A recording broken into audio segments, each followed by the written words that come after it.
don't these movies get more love?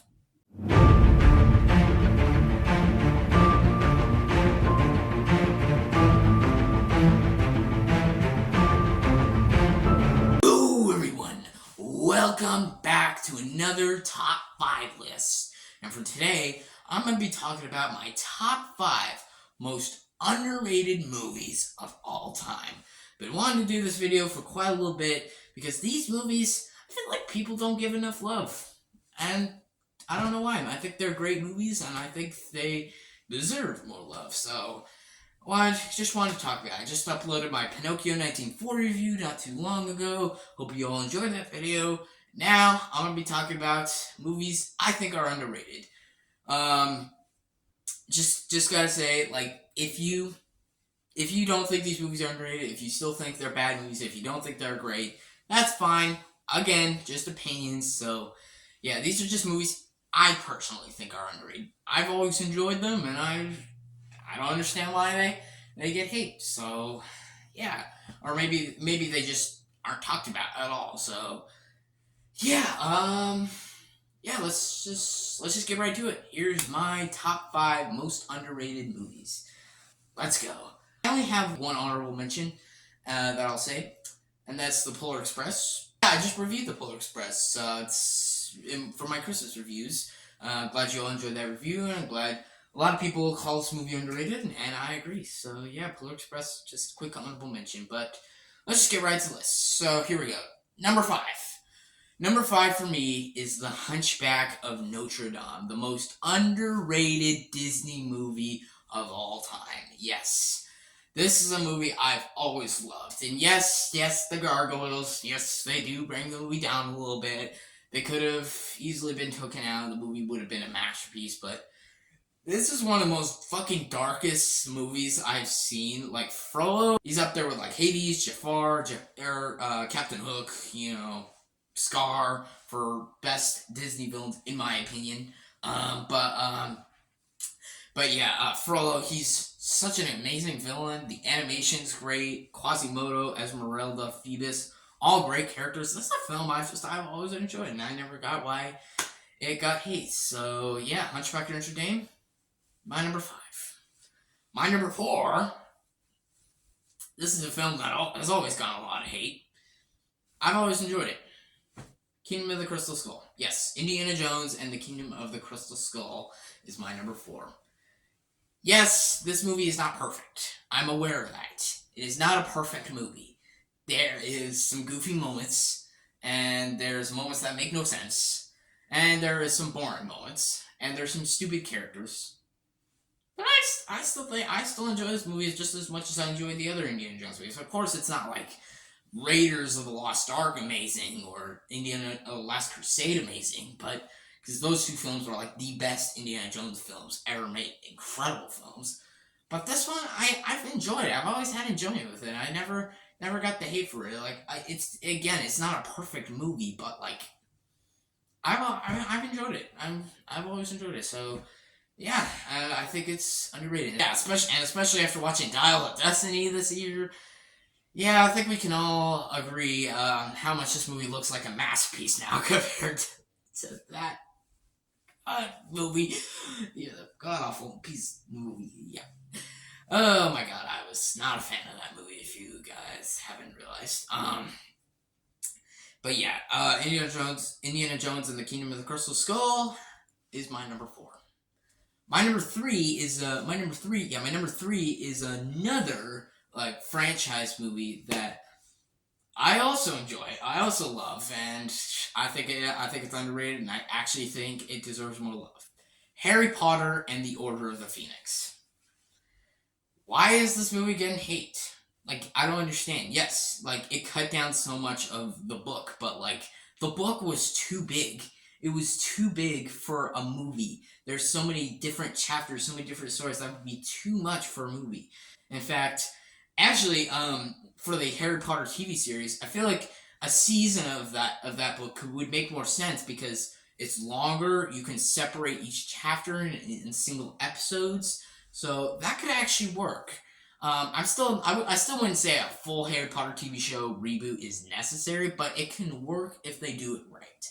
It's the same thing with like Half-Blood Prince, you know, with all like the separate Voldemort stories.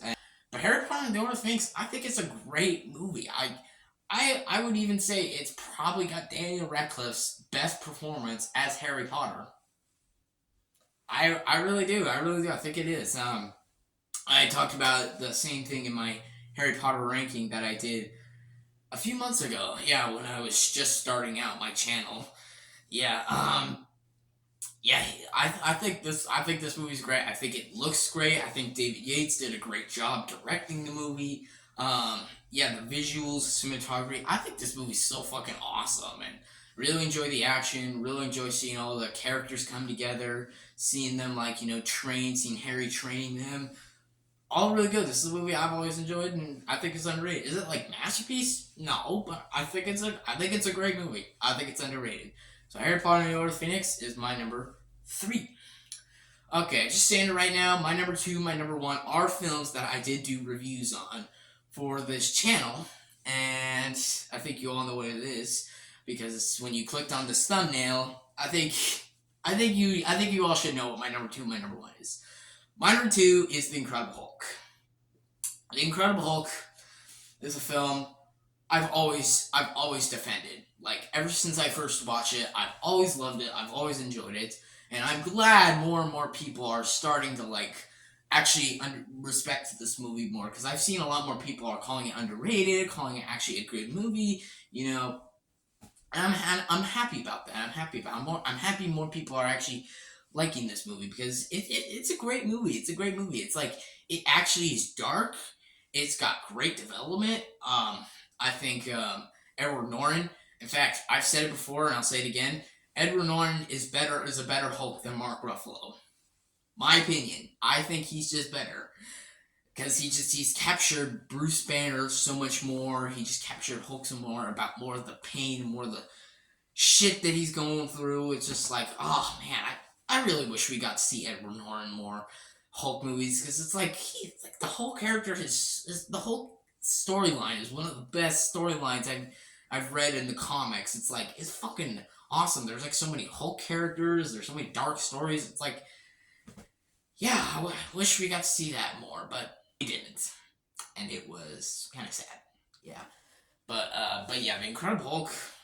Is it perfect? No. Is there CGI that can be a little dated? Maybe, yeah.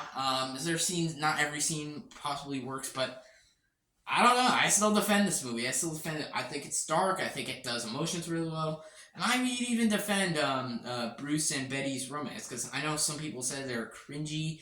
That's fine if you think that. I don't think they're cringy. I think it's all like I think it develops like the emotions really well. So yeah, Incredible Hulk is my number 2. My number 1, The Ref. This is a movie that didn't really get hate. It's just never talked about. Why? Why is it never talked about? Like Home Alone, Elf, Polar Express, Christmas Vacation, all Christmas movies that are talked about, they're known. And same with like It's a Wonderful Life, Miracle on 34th Street, even Die Hard. They're all films that are talked about a lot. This one's not talked about. I think this movie's just up there with best Christmas movie level. I love it. I think it's great.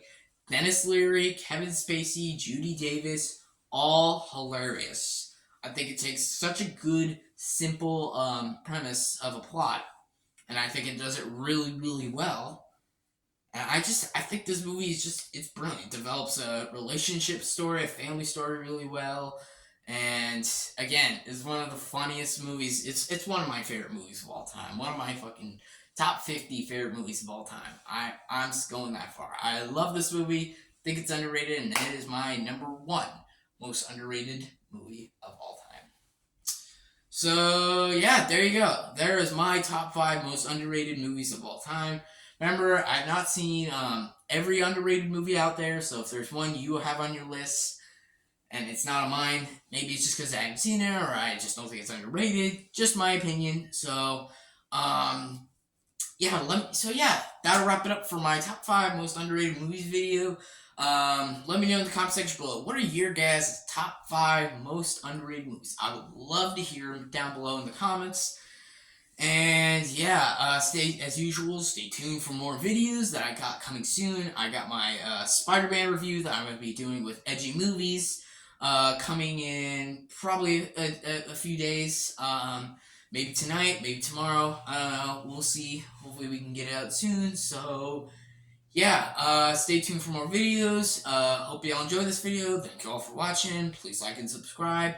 And see y'all next time. Bye.